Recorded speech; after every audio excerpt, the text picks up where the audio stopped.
Bom dia, gente. Meu nome é Yuri Barbosa. Essa é a aula de América Indígena, capítulo 1 do segundo ano, tá? Para começar aí, a gente tem que pensar a ideia de América, né? O termo América ele é criado por causa de Américo Vespúcio, né? Que é um dos primeiros adelantados ali, um dos primeiros a chegar aqui na América, né? O primeiro é Cristóvão Colombo, mas o Vespúcio ficou conhecido, né? Por quê? Porque a gente tem esse alemão aí que faz um mapa e bota o nome América, né? Para se referir a textos, né, que eles tinham lido sobre Américo Vespúcio. Como ele leu esses textos de Américo Vespúcio, ele bota o nome de América nesse território novo no mapa dele mundi que ele fez, né? E aí dá esse nome. A gente tem que se lembrar também de que antes da chegada de Colombo, né, esse período pré-colombiano, ou seja, antes da chegada dos europeus, antes da chegada de Colombo, que é o primeiro, né, a gente vai ter diversos povos indígenas vivendo nessa América, que já habitam esse território há milhares de anos, né, como a gente vai ver. No Brasil a gente vai ter ali Guarani, Gê e Tupi. Mas é importante também que vocês identifiquem aí três povos que sempre cobram nas provas, tá? Aonde ficam os Incas aí no mapa, aonde estão os Maias e Astecas. Também é importante vocês darem uma olhada nesses povos da América do Norte. A maioria foi dizimada durante a colonização, né? Mas a gente vai ter ali os Sioux, Apaches, né? Lá em cima os Esquimós, que são povos que vocês vão ouvir falar também, tá? Eu peguei para vocês aí pra gente começar a pensar esses povos indígenas, né? O caso da Serra da Capivara que eu não tinha ainda falado com vocês. Eu falei no caso do Distrito Federal, da presença indígena aqui na primeira aula de História do Distrito Federal, mas eu queria trazer também esse da Serra da Capivara do Piauí, né? Que é uma região de onde muitos alunos meus vêm, né? De origem familiar, ali de São Romão de Donato, que é uma região no sudeste do Piauí. Na década de 70 a gente vai ter a Niede Guidon, que é essa arqueóloga, e ela vai achar resquícios arqueológicos lá, né, que vão trazer essa linha temporal de presença humana no continente para milhares de anos atrás. Então isso vai dar uma nova perspectiva arqueológica, né, para os estudos de arqueologia do período. Porque ela vai comprovar, né, um povoamento do continente americano que vai trazer contribuições importantes aí para essa escala macro-regional e continental, né, de perspectiva da humanidade, de surgimento da humanidade, de como a humanidade vai se espalhando por esse planeta, tá? Os maias, gente, vão estar lá na península de Yucatán, na América Central, tá? Eles se organizam em volta de cidades-estados, né? Uma organização parecida com aquelas cidades-estados grego-romanas clássicas, tá? A partir do século IX, eles vão começar a abandonar essas cidades, né? Por conta de secas, terremotos, invasões, e vão começar, né, a fazer parte, a ser incorporado pelos povos astecas, tá? Os astecas, por sua vez, eles vieram da América do Norte no processo de migração, né, no século XII rumo ao sul. Em determinado momento nesse processo de migração do povo asteca, eles vão encontrar sobre um cacto, né, uma águia com uma cobra na boca. E eles vão encarar isso como um sinal dos deuses, né? Esse é o mito fundador ali, né? Por isso também que essa águia, né, vai estar presente na bandeira do México, por exemplo, né? É um mito fundador do México ali. A partir da capital deles, eles vão crescer esse império e crescer uma área de dominação, tá? Essa área de dominação ela vai ser feita a partir de uma monarquia militar teocrática, ou seja, o imperador ele vai ser tanto comandante geral do exército como também uma representação divina, né? Um semideus ali presente para esse povo. Então ele acumula para si o poder tanto do Estado quanto de igreja, tá? E os camponeses, é importante a gente lembrar que eles vão ter que pagar altos impostos para sustentar a elite, né, dessa sociedade asteca. Isso vai gerar muito descontentamento, né? Esse descontentamento por conta dos impostos vai ser usado, por exemplo, por Hernán Cortés para poder conquistar, né? Ele vai utilizar dessa insatisfação frente aos altos impostos e utilizar isso como elemento de dominação, né? Vai procurar os inimigos desse império para poder fortalecer sua conquista, por exemplo, quando os espanhóis vão chegando, tá?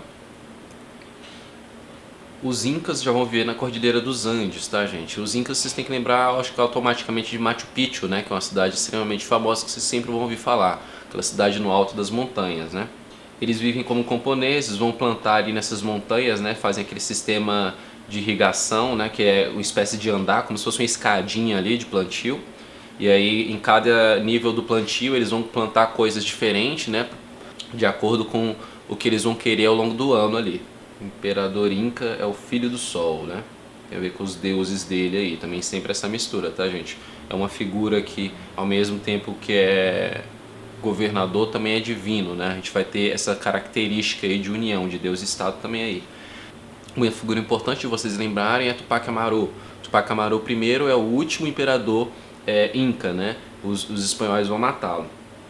Depois de Tupac Amaru I, né, a gente vai ter Tupac Amaru II, 100 anos depois, que é um Tupac Amaru que ele é descendente de indígena, mas que ele vai fazer, assim como Tupac Amaru I, né, vai juntar uma resistência e tentar fugir dessa colonização, fazendo uma sociedade diferente, né, e se armando para combater esse colonizador.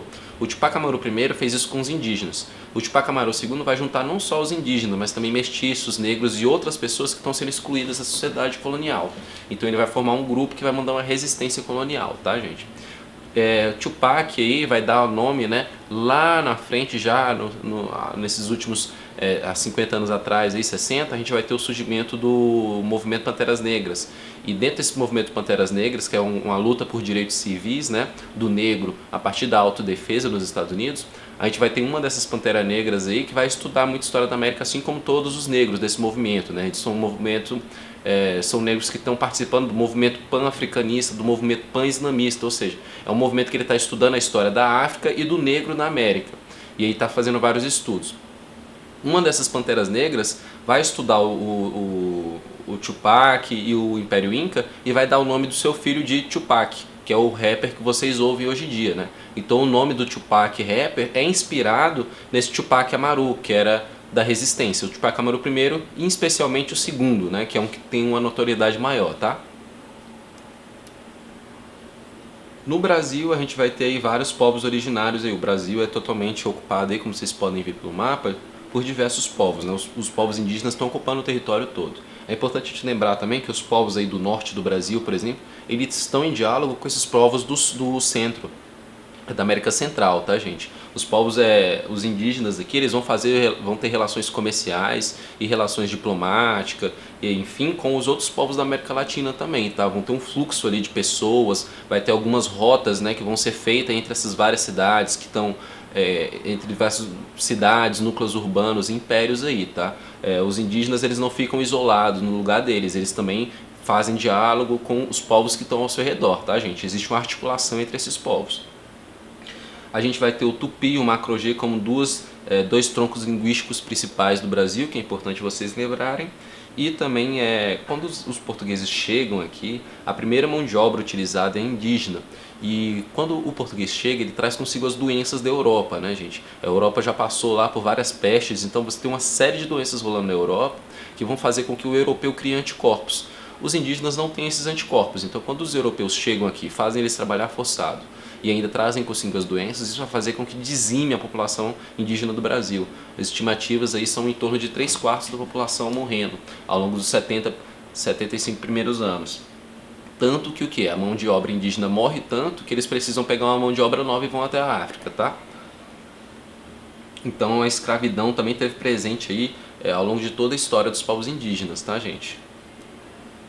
Qual o principal problema dos povos indígenas hoje? Demarcação de terras.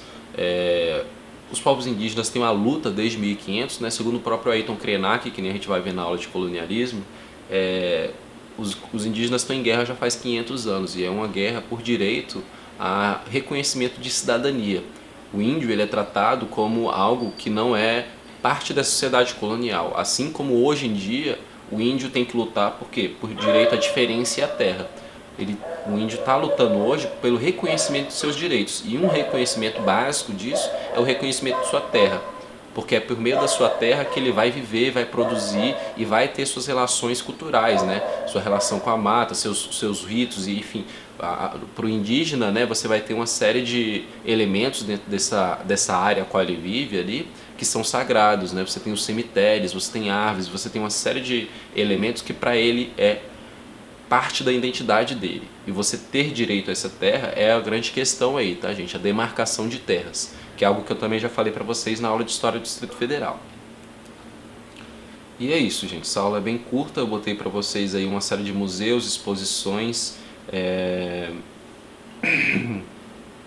Já tinha sugerido, vou sugerir de novo que vocês vejam Guerras do Brasil, em especial o episódio 1 aí, que vai falar sobre os povos indígenas, mas tentem ver a série toda, tá, gente? Essa é uma série que está revisitando várias atualizações da historiografia a partir de autores bem de referência, né, para a gente da história. Botei aí também uma série de músicas, tá? A maioria feita por indígenas, mas outras também não, né? Como por exemplo o Belchior aí, mas que vai falar dessa coisa de ser americano, de ser latino-americano. Aí uma foto de uma manifestação no Chile, né? Em defesa dos índios Mapuche. E é isso, gente. A aula foi bem rápida, espero que vocês tenham curtido. Até a próxima aula.